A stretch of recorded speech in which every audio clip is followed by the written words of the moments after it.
प्यारे बच्चों, good morning. जब जगो तभी सवेरा। कैसे हैं आप लोग? उम्मीद करता हूं कि खूब मेहनत से पढ़ाई करते होंगे।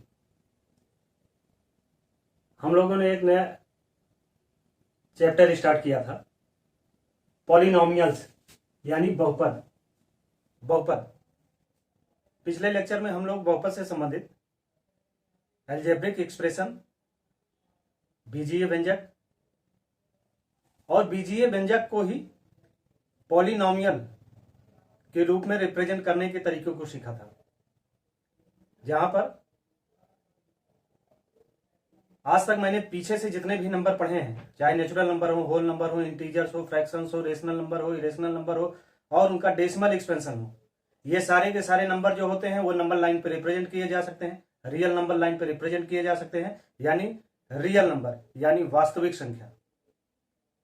किसी भी चर में, वेरिएबल्स में यही रियल नंबर कोएफिशिएंट के रूप में, और जो पॉजिटिव इंटीजर्स यानी 1 से स्टार्ट होकर 1 2 3 4 5 6 7 8 अप टू अनंत तक इस वेरिएबल एक्स पर डिग्री के रूप में।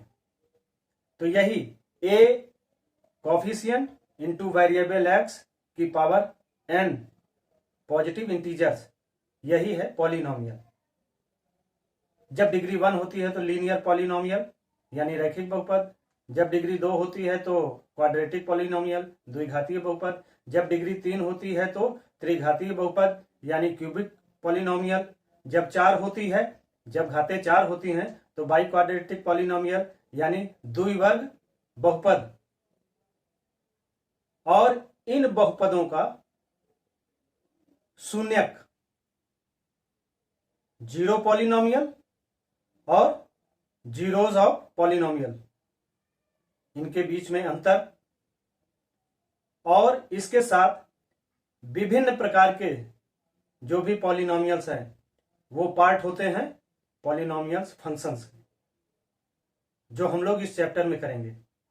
और उसके बाद जीरोज ऑफ पॉलिनोमियल्स यानी बहुपदों के शून्यक निकालेंगे, और उनके शून्यकों के रिप्रेजेंटेशन के लिए के यानी अल्फा, बीटा, गामा, विभिन्न पॉलिनोमियल्स में शून्यक, और इन्हीं शून्यकों द्वारा ज्योमेट्रिकल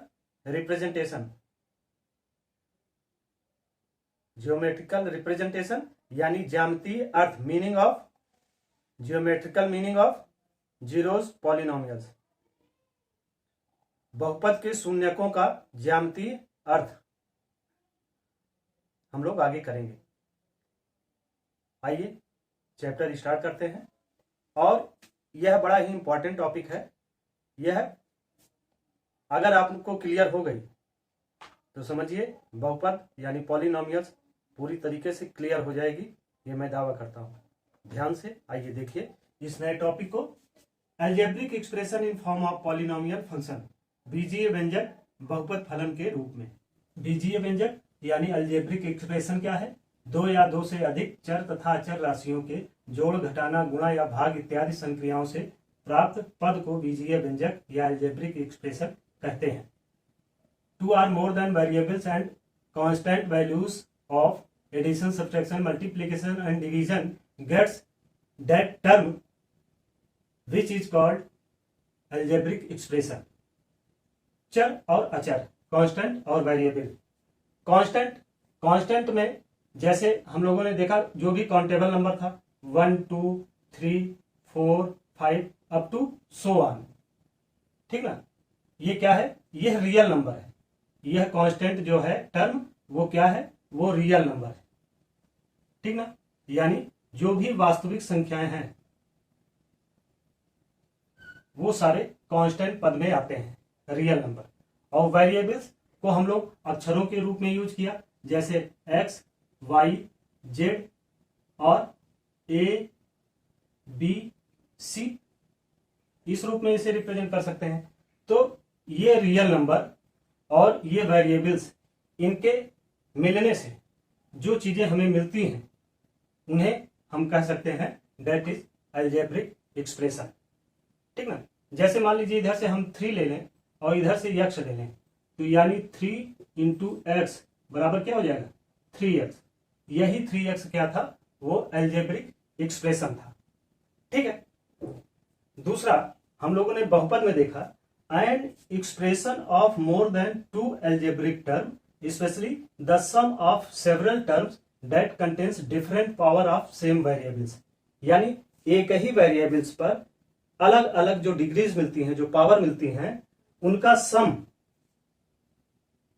वाले एल्जेब्रिक टर्म को ही हम क्या बोलेंगे, पॉलिनोमियल्स।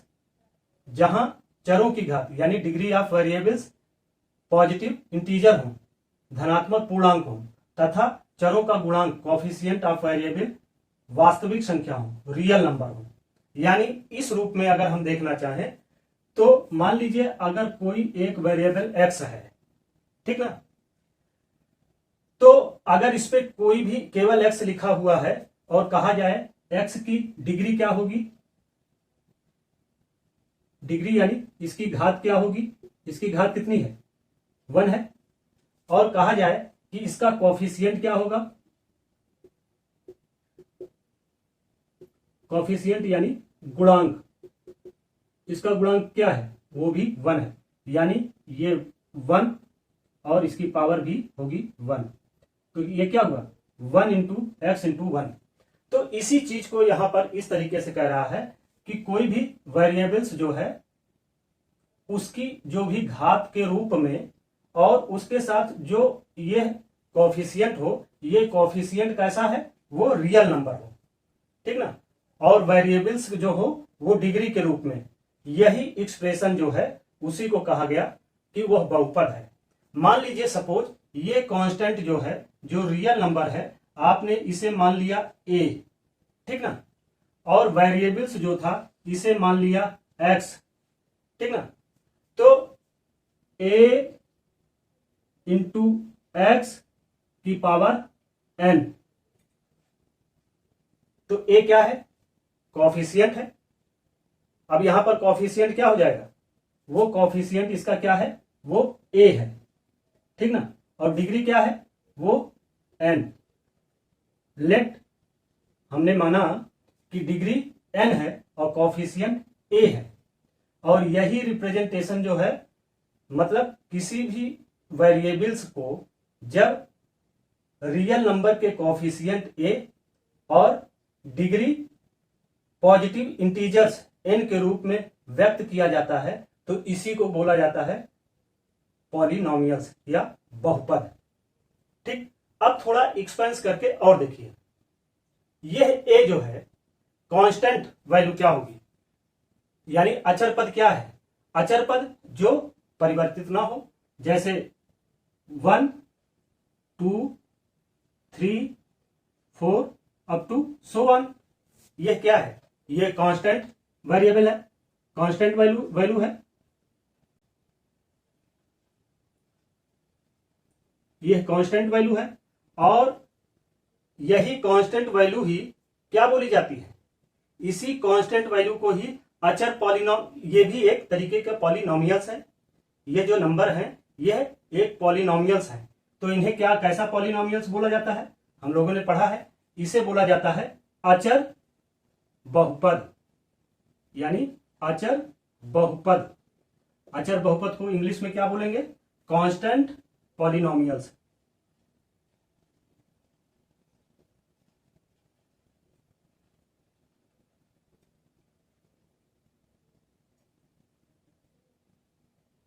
कांस्टेंट पॉलिनोमियल्स, हाँ, और यही कांस्टेंट वेरिएबल पॉलिनोमियल्स यह संख्या के रूप में ना होकर एक के पीछे क्या होता है 0, ठीक ना, यानी a की वैल्यू 1 2 3 4 अगर होती है तो वह कांस्टेंट पॉलिनोमियल्स बोला जाता है, और a यानी कांस्टेंट वैल्यू जो है 0 होती है, तो इसी को क्या बोलते हैं, इसे बोलते हैं शून्य बहुपद, इसे बोलते हैं शून्य बहुपद।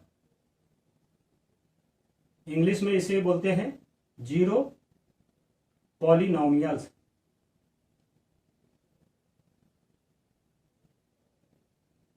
ठीक ना। इसी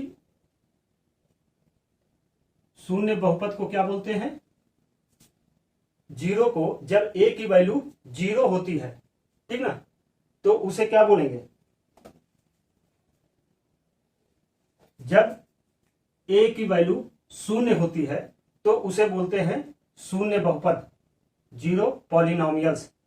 और अचर पद यानी ये A1, A2, A3, A4 up to so on AN, ठीक ना।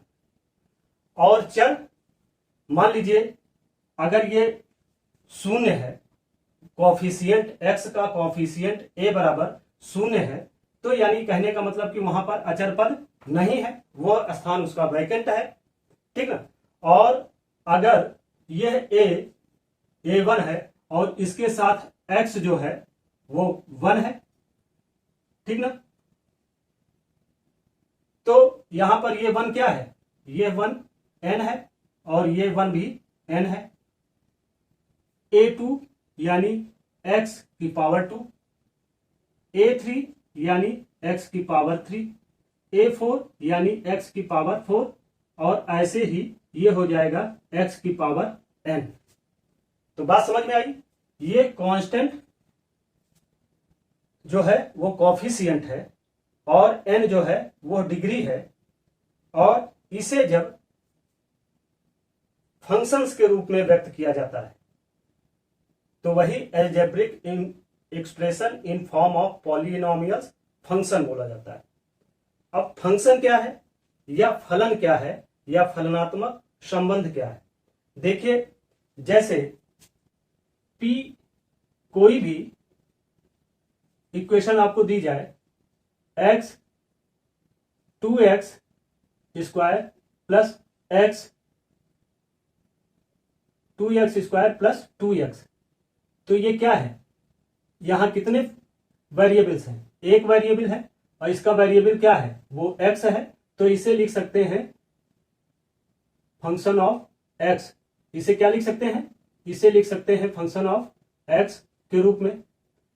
अगर यही वेरिएबल्स x के बजाय y हो जाए, ठीक ना, 2y स्क्वायर प्लस 2y, तो इसका वेरिएबल क्या है y, तो इसे फंक्शन ऑफ y बोलते हैं, ठीक ना। तो किसी भी चरों को जब मैथमेटिकल एक्सप्रेशन के रूप में प्रयुक्त किया जाता है तो उसे ही फंक्शन बोलते हैं या फलन बोलते हैं। ध्यान दीजिए, जब एक ही चर को गणितीय व्यंजक के रूप में व्यक्त किया जाता है तो उसे ही फलन बोलते हैं या फंक्शन बोलते हैं। अगर यहीं पर वेरिएबल्स एक नहीं दो हो जाएं, x और y दो वेरिएबल्स हैं, यहां वेरिएबल्स क्या हैं, वेरिएबल दो हैं, एक x है और दूसरा y है। अगर दो वेरिएबल्स हैं तो मैंने कल चर्चा की थी, तो उसमें एक इंडिपेंडेंट वेरिएबल होगा और दूसरा डिपेंडेंट वेरिएबल होगा, एक आश्रित चर होगा और दूसरा स्वतंत्र चर होगा। मैंने एग्जाम्पल के रूप में जैसे लिया था area of circle, area of circle, तो एरिया ऑफ सर्कल क्या है, वो मान लीजिए y है और पाई आर स्क्वायर में r क्या है, r वो x है, तो यानी x क्या है, कैसा वेरिएबल है, x जो है इंडिपेंडेंट वेरिएबल है, यानी x में परिवर्तन के कारण y में परिवर्तन होगा, एरिया ऑफ सर्कल चेंज होगी। अगर r की वैल्यू चेंज हो जाए, माने रेडियस ऑफ सर्कल्स अगर चेंज हो जाए, तो जाहिर सी बात है कि एरिया ऑफ, अगर r चेंज हो जाए, रेडियस ऑफ सर्कल चेंज हो जाए, तो एरिया ऑफ सर्कल अपने आप चेंज हो जाएगा। यानी x कैसा वो है, यह इंडिपेंडेंट वेरिएबल है,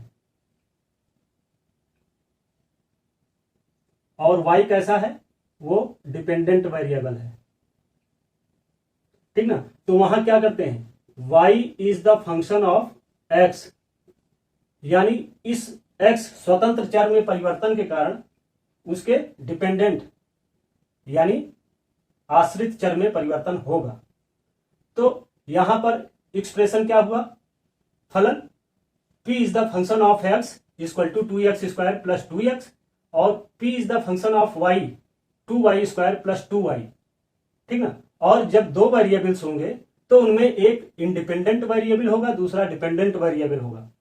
तो डिपेंडेंट वेरिएबल जो होगा वो यानी y is the function of x, independent variable में जो भी परिवर्तन होगा उसी के आधार पर उसके डिपेंडेंट वेरिएबल में परिवर्तन होगा। तो फंक्शन को हम लोग दो तरीके से दिखा सकते हैं। फलन यानी चर क्या है उसके आधार पर फलन, और फलन अगर दो तरीके का है यानी चर जो है वेरिएबल्स दो है तो उसे इस रूप में रिप्रेजेंट कर सकते हैं। इसकी अभी आवश्यकता पड़ेगी, ठीक है। अब आइए यहां पर, तो यही अगर x चर है, एक कांस्टेंट पद है, तो इसी कांस्टेंट पद और x वेरिएबल्स के साथ जो हम अलजेब्रिक एक्सप्रेशन करते हैं in the form of polynomials function, वो कैसा होगा। देखिए वो होता है p is the function of x, चूंकि x है, इक्वल टू a क्या है, a की वैल्यू 0 है जबकि इसके साथ x नहीं है, प्लस दूसरा a1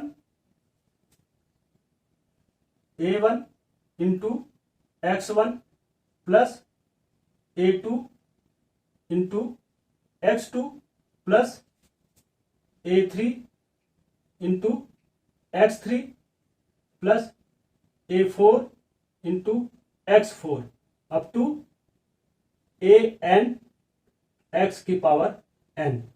यही जो रिप्रेजेंटेशन है वो algebraic expression in form of polynomials functions बोला जाता है, ठीक ना।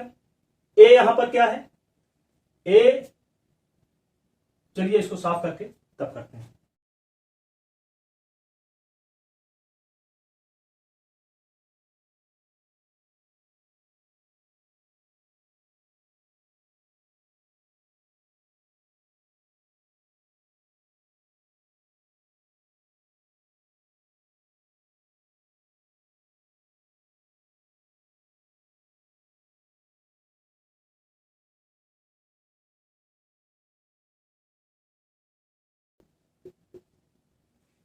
ठीक, जब n की वैल्यू 1 होती है यानी x की पावर वेरिएबल्स की पावर 1 होती है तो लीनियर पॉलिनोमियल्स यानी रैखिक बहुपद।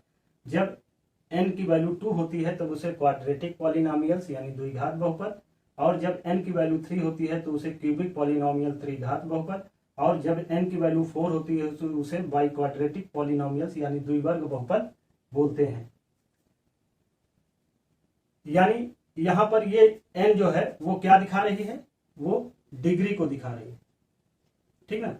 डिग्री यानी घात को दिखा रही है, ठीक ना। ये जो है वो घातों को दिखा रही है।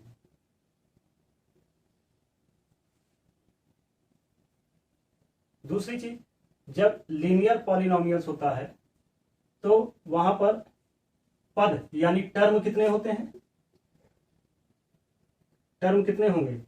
लीनियर पॉलिनोमियल्स में 2 टर्म होता है, यहां पर 3 टर्म्स होता है, यहां 4 टर्म होता है, मतलब 4 से अधिक नहीं हो सकता।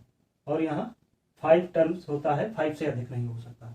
चूंकि यहां दिया जाता है a, इसका व्यापक स्वरूप ax plus b, ax plus b where a is not equal to 0। यहाँ ax square plus bx plus c, a is not equal to 0। यहाँ देखिए पद कितने हैं, 2, यहाँ पद कितने हैं, 3, और यहाँ, ठीक है, यहाँ 5, 1 2 3 4 5, यहाँ 4 1 2 3 4, ठीक। तो ये इसका algebraic expression in form of polynomial function. ये बात क्लियर हो गई। ए क्या है, अचर पद है, एक्स क्या है, वेरिएबल है, एन क्या है, वो पॉजिटिव इंटीजर्स है। ए अचर पद कांस्टेंट वेरिएबल जो है वो क्या है, वो रियल नंबर है, यानी वास्तविक संख्याएं।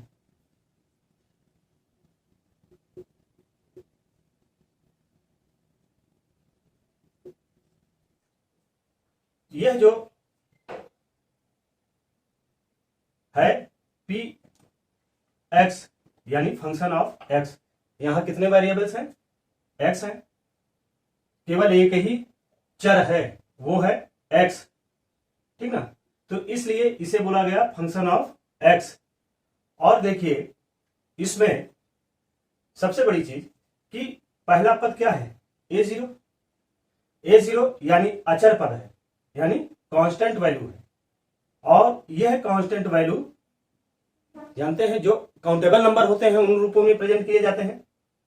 तो काउंटेबल नंबर जैसे 1 2 3 4 5 6, और इनकी घातें क्या है, यानी इनकी डिग्री क्या है? इनकी डिग्री 0 है। यानी पॉलिनोमियल या कांस्टेंट पॉलिनोमियल अचर बहुपद क्या हो सकता है? जब फंक्शन ऑफ एक्स 1 2 3 ऐसे कोई भी नंबर हो तो वो क्या होंगे? वो कांस्टेंट पॉलिनोमियल बोले जाएंगे। कांस्टेंट पॉलिनोमियल्स की ये विशेष बात होती है कि इसकी डिग्री जो होती है वो क्या होती है? इसकी डिग्री 0 होती है। देखिए चूंकि इसमें चर पद नहीं है, यानी वेरिएबल्स नहीं है, और वेरिएबल्स नहीं है इसलिए इनकी डिग्री क्या होती है? इनकी डिग्री जो होती है वो हमेशा 0 होती है, ठीक ना। अब अगर 1 2 3 मतलब कोई नंबर ना हो, यह कांस्टेंट वैल्यू कोई नंबर के रूप में ना होकर अगर ये 0 हो जाए, ठीक ना, यानी function of x equal to 0, अगर इसकी वैल्यू 0 हो जाए तो उसे ही बोलते हैं जीरो पॉलिनोमियल्स या शून्य बहुपद, ठीक है। इसके बाद देखिए ये a1 क्या है? ये कॉफिशिएंट है, और ये x वेरिएबल्स है, और 1 इसकी डिग्री है। तो जब 1 डिग्री होती है तो ऐसे पॉलिनोमियल्स को क्या बोलते हैं? लीनियर पॉलिनोमियल्स, यानी रैखिक बहुपद। रैखिक बहुपद इसमें देखिए ये एक टर्म है, और जबकि इसमें कितने टर्म हो सकते हैं? 2 टर्म हो सकते हैं। और अगर 2 टर्म्स हो सकते हैं तो it's may be monomials and binomials, यानी एक पदी बहुपद, एक पदी रैखिक बहुपद,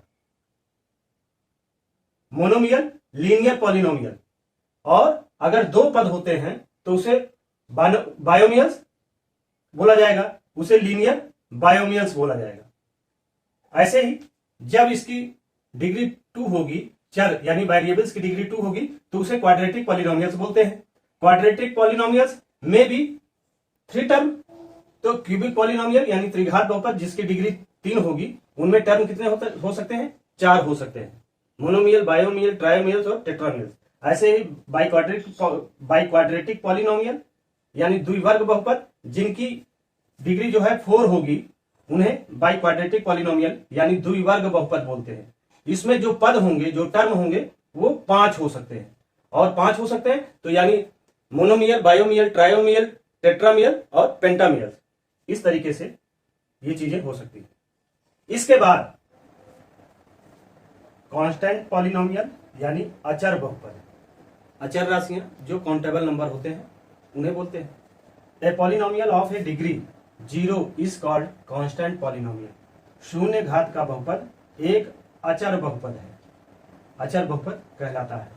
जैसे px इक्वल टू -3 या gx इक्वल टू 2 या fx equal to √2।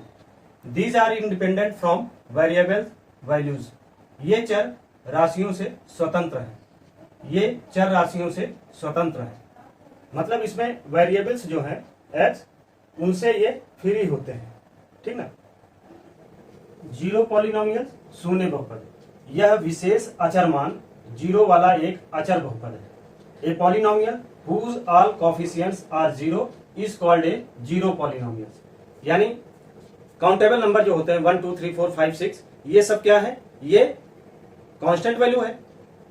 Constant value को ए से रिप्रेजेंट करते हैं।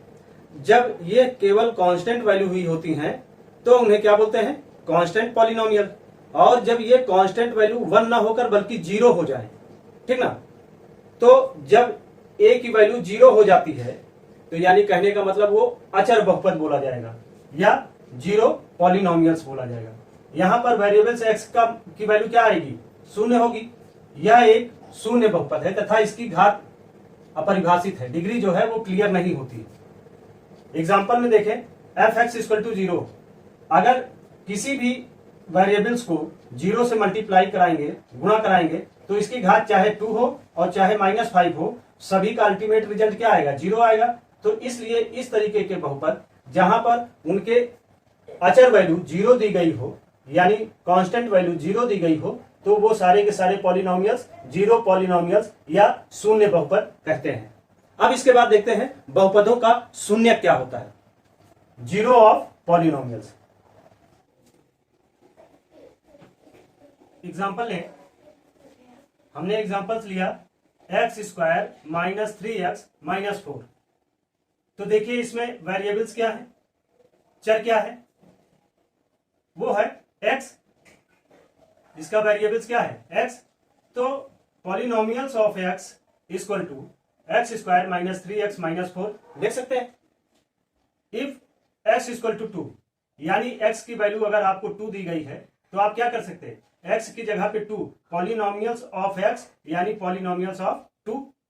तो x² यानी 2 का स्क्वायर माइनस 3x, 3 × 2 -4, तो 2 2 जा 4 माइनस 3 2 जा 6 -4, 4 - 10। तो यानी x की वैल्यू जैसे यहां इस इक्वेशन में मैंने 2 रखा, अगर x = -1 रख दिया जाए, x की वैल्यू जो है -1 रख दिया जाए, तो देखा जाए यहां पर क्या होगा, यानी पॉलिनोमियल्स ऑफ x अगर आपको दिया गया है x² - 3x - 4 और इसमें x की वैल्यू -1 रख दें, यानी पॉलिनोमियल्स ऑफ -1 इक्वल टू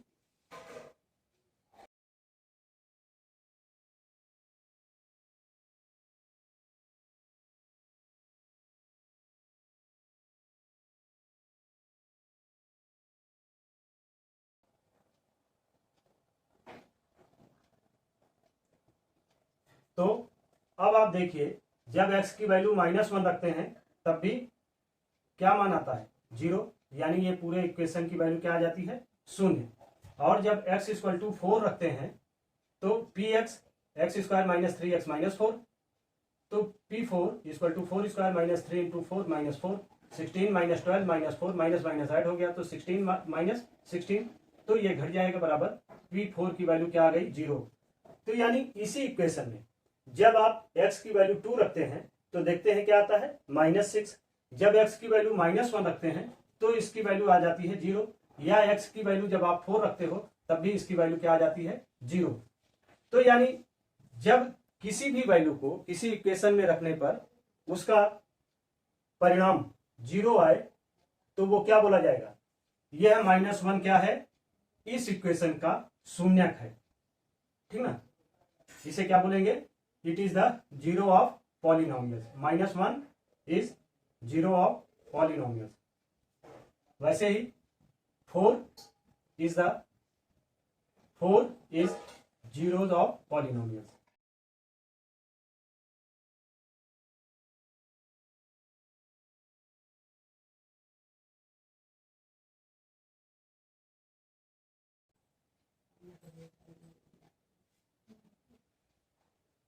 तो यानी p बराबर -1 रखने पर इसकी वैल्यू क्या मिलती है, शून्य, और p4 की वैल्यू भी शून्य आती है।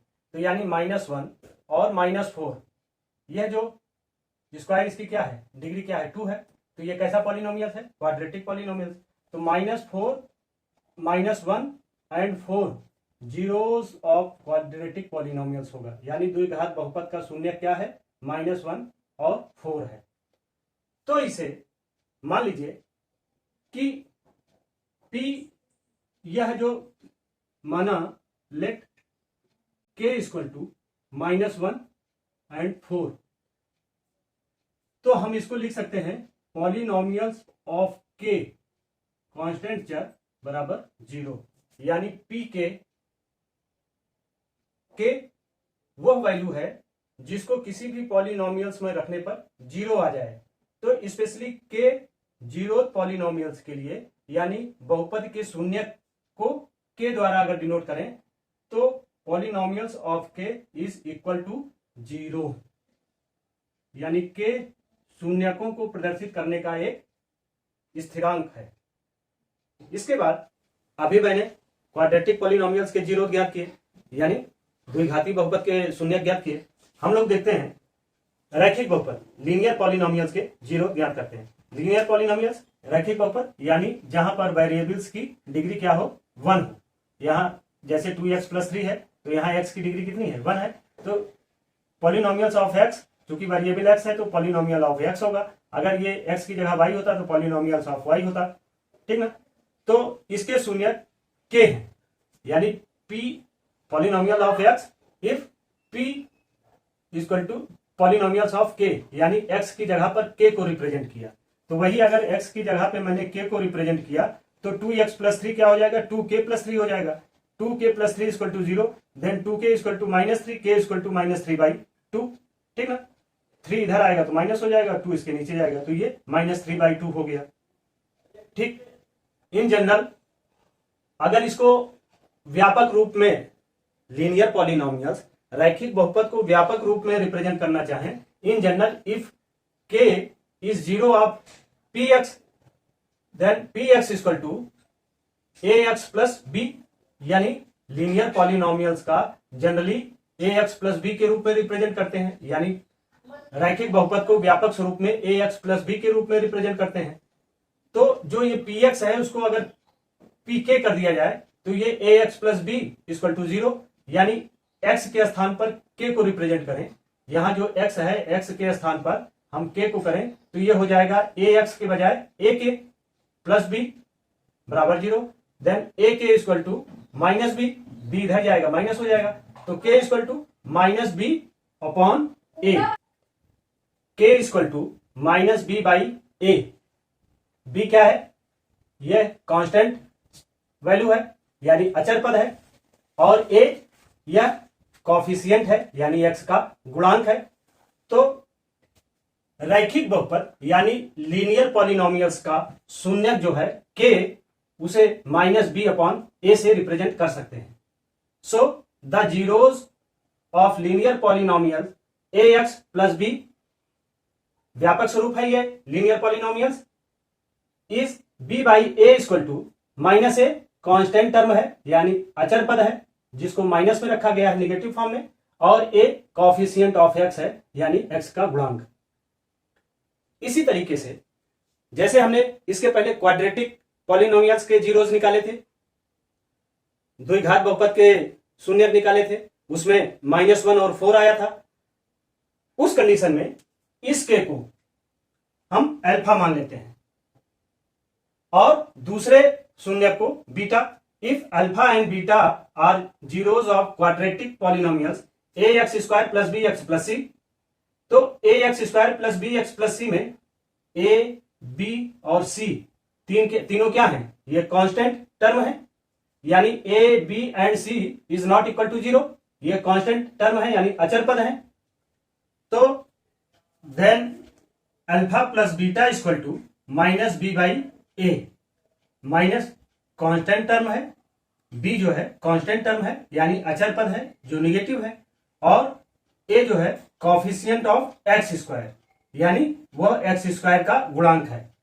तो ये ध्यान दीजिए, लीनियर पॉलिनोमियल्स में a जो है वो कोएफिशिएंट ऑफ x है, और इन क्वाड्रेटिक पॉलिनोमियल्स में a जो है वो कोएफिशिएंट ऑफ x² है, यानी x² का गुणांक है, और क्यूबिक पॉलिनोमियल्स में a जो है वो x³ का कोएफिशिएंट है। इसके बाद alpha + beta = -b/a, minus constant term अचर पद है और कोएफिशिएंट ऑफ x² का गुणांक है।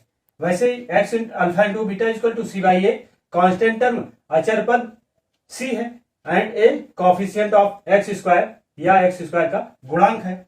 ऐसे ही जब देखते हैं थर्ड केस में, if alpha, beta and gamma are zero of cubic polynomials ax³ + bx² + cx + d, then alpha plus beta plus gamma equal to minus B by A क्या है? वो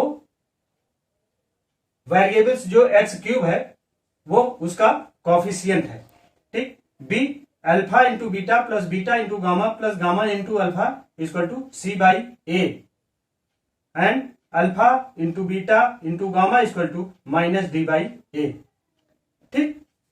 इसके बाद ये A X cube plus B X square plus C X plus D, इसको इस form में भी कर सकते हैं। X cube minus alpha plus beta plus gamma into X square plus alpha into beta plus beta into gamma plus gamma into alpha into X plus alpha into beta into gamma. अब देखिए X cube minus alpha plus beta plus gamma equal to minus B by A, इसकी value minus B by A रख दिया, और into X square plus alpha into beta plus beta into gamma plus gamma into alpha, alpha into beta plus beta into gamma plus gamma into alpha, इसकी value क्या आई है? सी by ए, वो value मैंने यहां पे रख दिया, into X plus alpha plus beta alpha into beta into gamma, alpha into beta into gamma की वैल्यू क्या आई है? Minus D by A, minus D by A. केवल इसमें एक ही चीज नोटेड है, वो कि ए की वैल्यू जो है जब क्वाड्रेटिक पॉलिनोमियल्स देखते हैं तो वहां एक्स स्क्वायर का कॉफिशिएंट होता है, और जब क्यूबिक पॉलिनोमियल्स देखते हैं तो वहां एक्स क्यूब का कॉफिशिएंट होता है। ठीक। ये इस तरीके से हम लोग नोट कर लें, इसको आगे जो एक्सरसाइज की जाएगी वहां पर इसका यूज होगा। इसी तरीके से जैसे मैंने क्यूबिक पॉलिनोमियल्स का किया है वैसे ही क्वाड्रेटिक पॉलिनोमियल्स को भी कर सकते हैं। X square minus alpha plus beta into X plus alpha into beta, x square minus alpha plus beta यानी सम ऑफ जीरो, यानी जो दोनों शून्यक हैं अल्फा और बीटा उनका योग into X plus alpha into beta यानी गुणनफल, प्रोडक्ट ऑफ जीरोज, अल्फा और बीटा जो दोनों जीरोज हैं शून्यक हैं उन शून्यकों का गुणनफल। इस आधार पर क्वाड्रिलेटरल पॉलिनोमियल्स को और इस आधार पर क्यूबिक पॉलिनोमियल्स को हम लोग निकाल सकते हैं। इसको आप नोट कर लीजिए बच्चों। अब इसके बाद हम लोग नेक्स्ट लेक्चर में जो है वो देखेंगे geometrical meaning of zeros polynomial, यानी शून्यक बहुपद शून्यकों का ज्यामितीय अर्थ। Thank you.